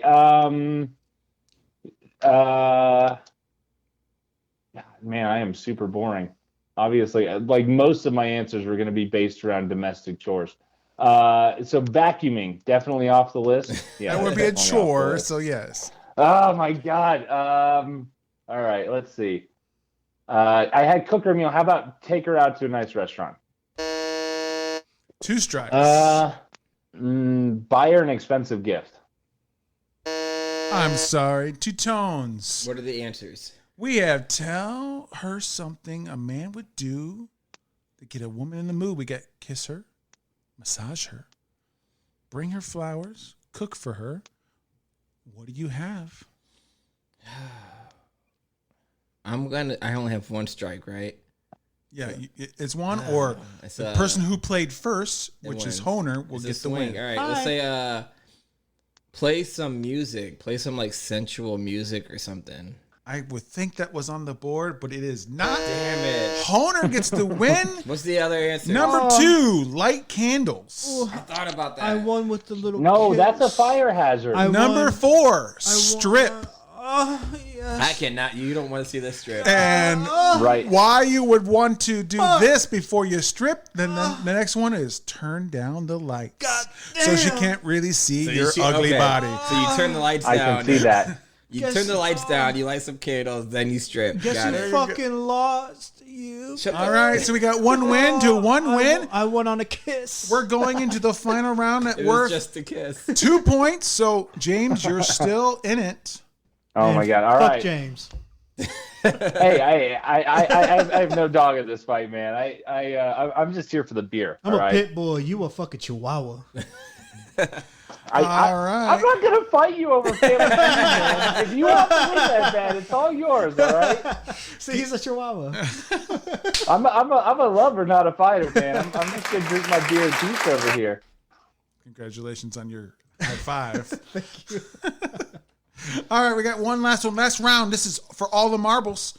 If everyone's keeping count, Honer, between you two, has a commanding lead. But our guests are undefeated. So how are they undefeated if he's beating me? Only when there's no guests. We've beat him. Okay. We've beat him before. All right, this season, James. I'm ready to break this streak. I'm ready to break it. I'm ready to be the first loser How dare us let our and drink it how with Bud's dare, history. how dare we let our guests win? All right, so we're going to the last round. Anyone's game, worth double. We asked 100 adults, 7 answers on the board. Name a gift you can pick up at the last minute. Honer. Flowers. The third answer. The other two can ring in and beat it. He put his thing down, bitch. 2 tones. Gift card. The number 7 answer. So I can just ring in whenever I want? Yeah. Yes. Like a regular card that you would, like a card, stupid card. Like a card. Well, you already said card. I said gift card. He's thinking like It's a gift Oh, card. you said this is gift card? Like a Oh, I'm sorry. I'm going to rewind here. Oh my gosh. The number 1 answer. Gift card. I win. So he didn't give you that shit? So gift certificate was the number 1 answer. Gift certificate, not a gift card. Same fucking thing. No, they had it out. It is a, You know what? You're right. He is the only one who said card. So guess what, guest? You got the number Here 1 we answer. go, see?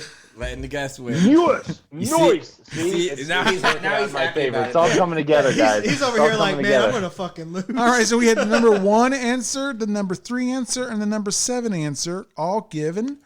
You have 3 strikes. name a gift you can pick up at the last minute. Condoms. No. Oh. Our guest has the board, not you. I just man. wanted to say it. So again, the guests have always won, right? That's correct. This season. All right. This season. All right, this season. So I need to be a first here. So I would say a gift that you could definitely pick up at any time would be caviar. I feel like that's a strong contender. Caviar. Final answer. Ring it in. Because caviar is so readily available to people. That's yeah. I mean, I don't know. You guys are doing gifts wrong if you're not getting people casual caviar. I'm really feeling like I was onto something with the bees before, so I'm going to say an appointment with a good apiarist. That's going to be my next answer. That's 2 strikes. Wow. I feel like you're not even trying to help me win at all, and I don't really appreciate it. Man, let's go with a 6-day all-inclusive cruise to the Bahamas. That's so easy. Super last minute. That's so easy to pick up. Well, on that Bahama trip, they probably were drinking, so liquor is correct. Oh my God. Oh man, There's your stretch. Fucking guests always Okay. win because of Bruce. So we have liquor somehow that I got. No, who mentioned condoms earlier? I feel like that's a good like housewarming present, possibly. Like, hey, you only have 2 bedrooms. Maybe don't have a child. So Or maybe condoms. that Let's go Justin with that. Timberlake, Andy Samberg song, "Dick in a Box." Oh, dick in a box. That's it. That's the better one. I mean, it's like all you need is a box and a dick to make that You one might as well happen. give that one Well, too. You might as well give that one Well, too. I'll let you know that some people might think that is candy, so so that is correct. We have gift certificate, flowers, candy, dick in a box, liquor on a cruise ship, and a card.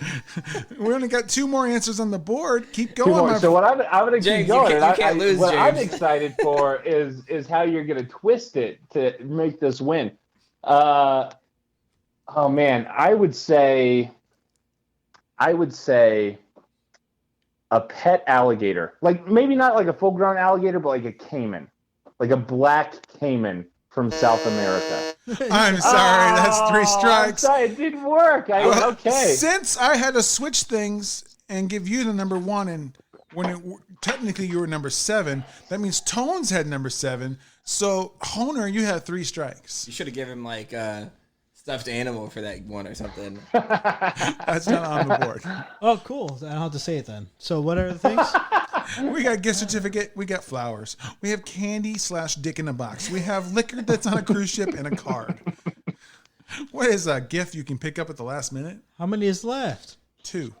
I know, right? It's fucking hard. Yeah, like what the fuck would I give you? That was it. I think they should One have. of these- Women are 2 super answers. into candles, so it could be a candle. One of these 2 You could go answers with a is candle. so on the nose. I can't believe you're not getting Food.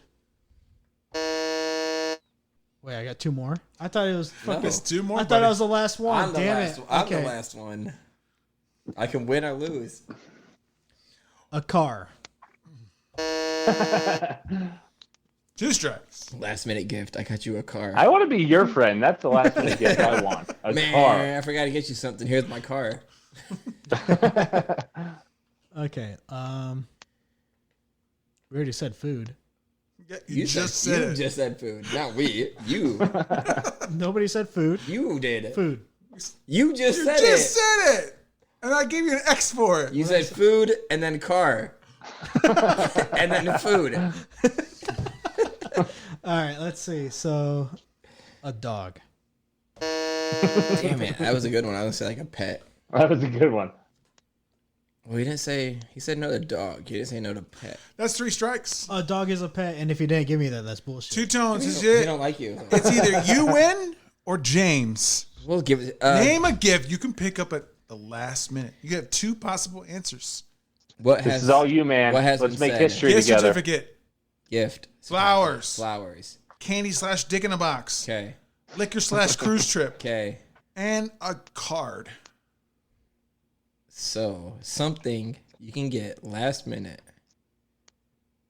and it's not one of those, because those are the only gifts I give, especially at birthdays. The candy is Dick in a box. Oh man, I have money. Money, duh. The number 2 that answer. was Two Tones it. win. Nice. Look at money. And then finally, the only answer not given was we have an author on the show, and he didn't say book. He give What? a book. Give People a book. give books out as gifts? I didn't mean, know that. You were gonna, God, this you were is gonna going to send change us, my whole business strategy. You were gonna send us some books, so Yeah, not as a gift, more as like a bribe. So, or maybe a threat. Two I don't know. It's Tones, hard give to your say. victory speech. it's been a really long uphill battle, not just for me, but for the hosts and co-hosts of this show. Like, we've been grinding our way to the top, and against all odds, because we know Bruce does everything he can to let these guys win. It's nice to get a win for the little guy. So, fuck you guys. I agree. This We was your win. this was your chance to shine, and you did it.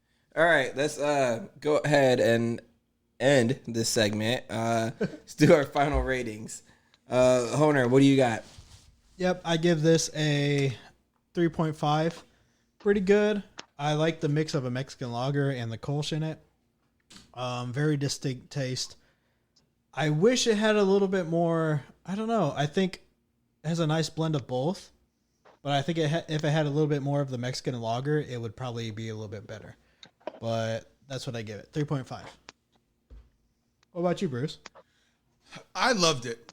It was like our guest said, it's an everyday beer, but it's cleaner, it's smoother, it's got just enough flavor to be like different than what we normally have on a fare of like a Bud Light or anything else like that.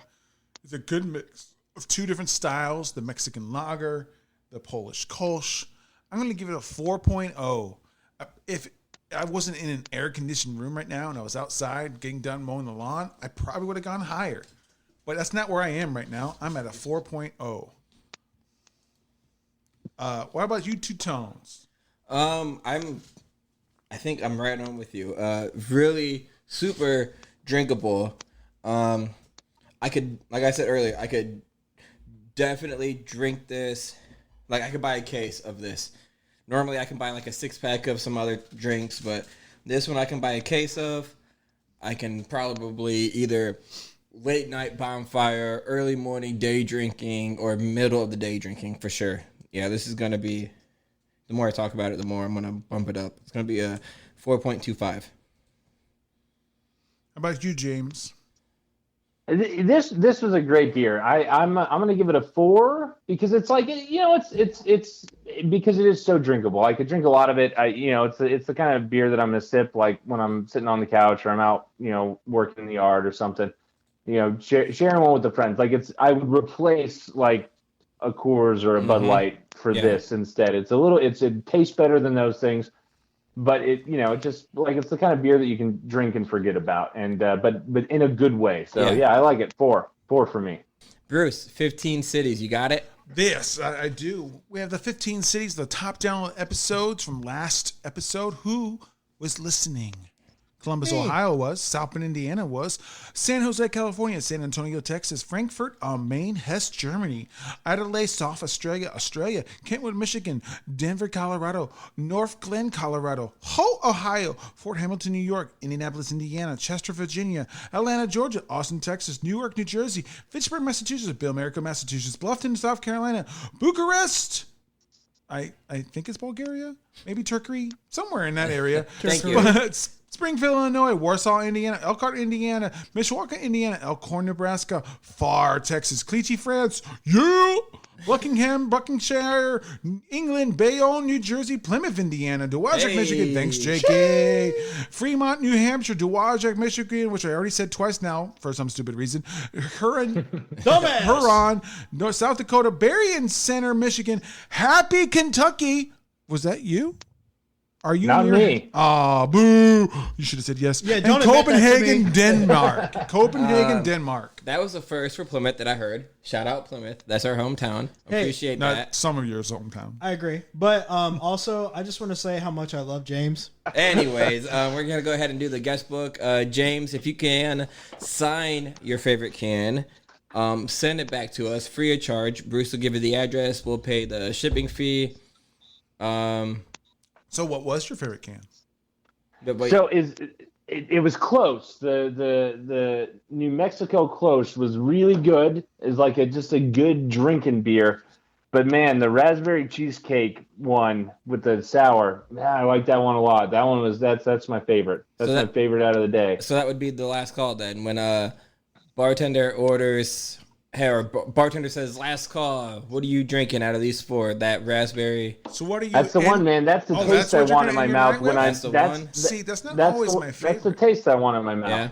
Bruce, what do you got? What's your last call for the episode? See, when I say someone says last call, it's what you want to walk out with. What are you drinking? Well, they won't let you walk it out. True.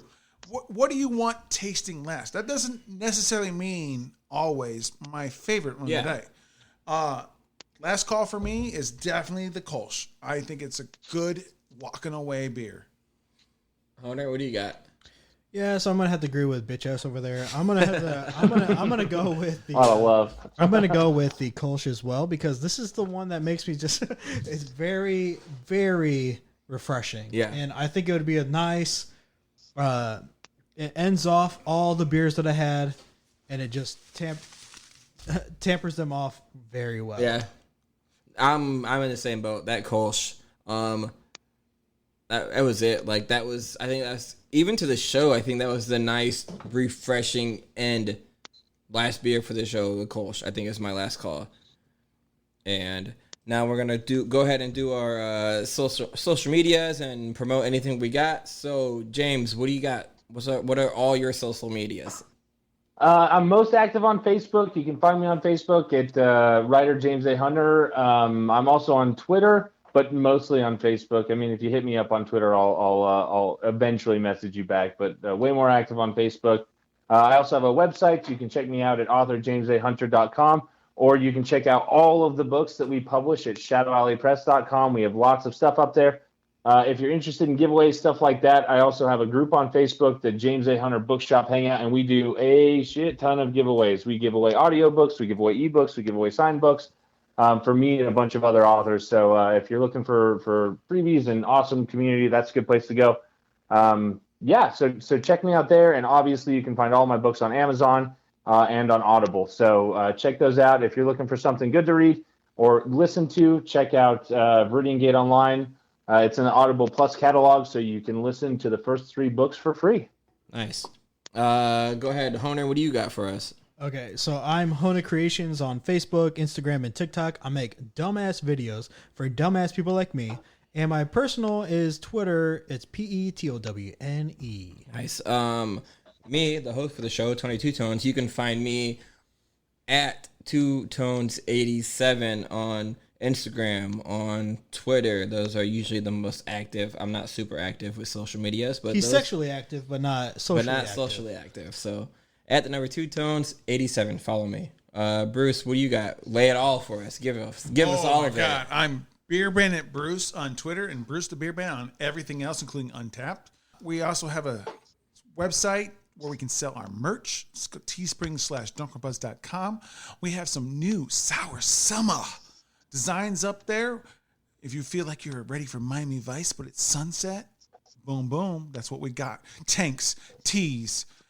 We even have baby wear. And beach towels. Baby wear and beach towels. That's where it's at. That's right. We're going to be at the Crafts Brewing Fest, where we're going to have some hang on your wall, open your bottled beers. Open your pockets. Open your pockets, because you're going to want to buy it. It's a beer opener for bottles, and it collects your tops as you open it, and it's because it's magnetized. It's got our Drunken Buzz logo on it, and the guy who made it, a past guest, Evan Stavala's Man vs. Wood. Shout out to our good friend and for supplying those, and you can only buy those at the Beer Fest. Yes, sir. Shout out to Evan Stavala for sending product. Shout out to Spark to Tabor for sending merch. Shout out to hopefully James. He's gonna try to send some merch. Fear the Sparrow just Fear the text Sparrow us. is Going gonna to send us some stuff. merch. Jeanette Hurt's gonna send us some merch. Jared Callen's gonna be there in person and possibly bring a friend. So stay tuned because that'll be big. But we appreciate all you guys that have been on the show. And we love all of our guests. Shout out to the Women's Craft Beer Collective. They have constantly been a part of what we do and sharing and liking. And Ayla Jalen is always She's around. going to send us merch so she gets in time too. Shout out to all you guys. We appreciate the love, and we will do what we can to sponsor and support you the best that we can and get your name out there as well. And you can look at our website, drunkwithbuds.weebly.com. That's Weebly, for if you don't know how to spell Weebly. We have all our beers up there on our ratings. We have our episodes. We have random photos. Recommendations, which haven't been updated because I'm a lazy-ass bitch. But there are still recommendations from season 1 and 2 that are on there. Go there. We also have this nice little form you can fill out where it just says, hey, I want you to try this beer. And if you put it in there, we'll get that email and we'll try to grab it and put it on the show. I want to thank you, James, for being on.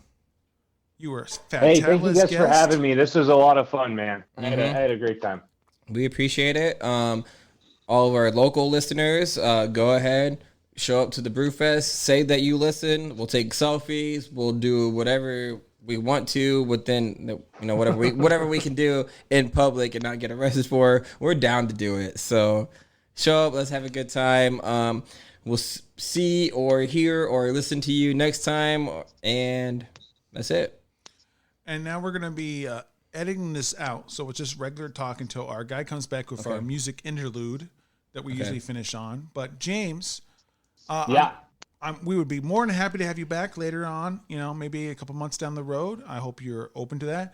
And please, your author friends, your whatever friends that you think that would have a good time, that need some promotion or can help us be promoted, send them our way. We love to book different people. We want all different walks of life because we're all about the every man, the every woman, drinking some beers, having a good time, and just talking about what happens. So yeah, we're not. No, that sounds fun, man. I'll make sure to recommend y'all. So yeah, we're not judges or anything like that for like contests. We show up, we drink the 4 beers, whatever is on tap, rate them the best that we can. It's a show about for the everyday man. Like, just, you're not sure if you're into craft beers, maybe you listen to us and maybe something sparks your interest. So all right, let's close this bitch out. So we are ending it off with Kadomoy Popsicle Music Panda on YouTube. All right, James, it's time for you to rap. No, God, no. You got 4 beers in your system. Try something. No, this is. I think it's Tony Chucho's. This is his thing, right? I mean, we'll see if it even has a beat. This is what Honer does. Or is it? Oh, this is Honer's thing. Yeah. Yeah. There it is. He's bringing the heat.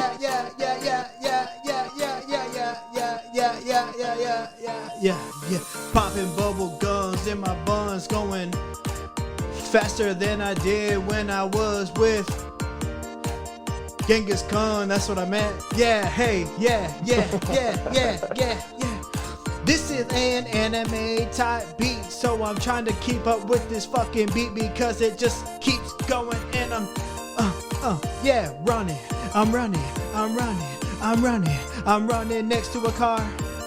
It's going really far. Yeah. I feel like I'm really jogging next to a shark in the water. I'm going into space, now I'm going even farther.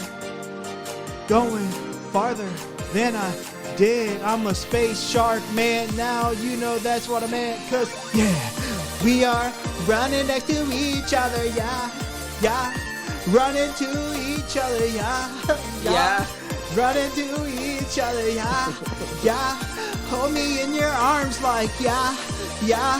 Hold me in your arms like yeah. Hold me in your arms like yeah. I'm a shark in the water and I smell the blood. It must be that time of the month, but hey, you know, I was just joking when I said that a little moment. Cause you know I'm just free flowing. And I'm looking at the cards. And you know it. You are my future. I'm going to you. I'm gonna race to you. I'm in a Mario Kart world. I feel like I'm in a rainbow land. I'm in the rainbow kart world, and I'm going down. Red shell, blue shell, green shell, banana. Rainbow world in this motherfucker. Oh yeah. Ironically, we've had Rainbow Road IPA on the show. DoorDash order. DoorDash order. His food's here. My food's here. Yeah. Close it out. Close it out. Thank you for being on, James. I hope you had a Thank you great guys. time. You guys have a promising future in music, so look forward to seeing your rising star. Yeah, Honer is definitely killing the show for sure. Until next week, guys. Enjoy. Drink responsibly. What does Honer say? Stay sexy. Stay sexy. Stay sexy.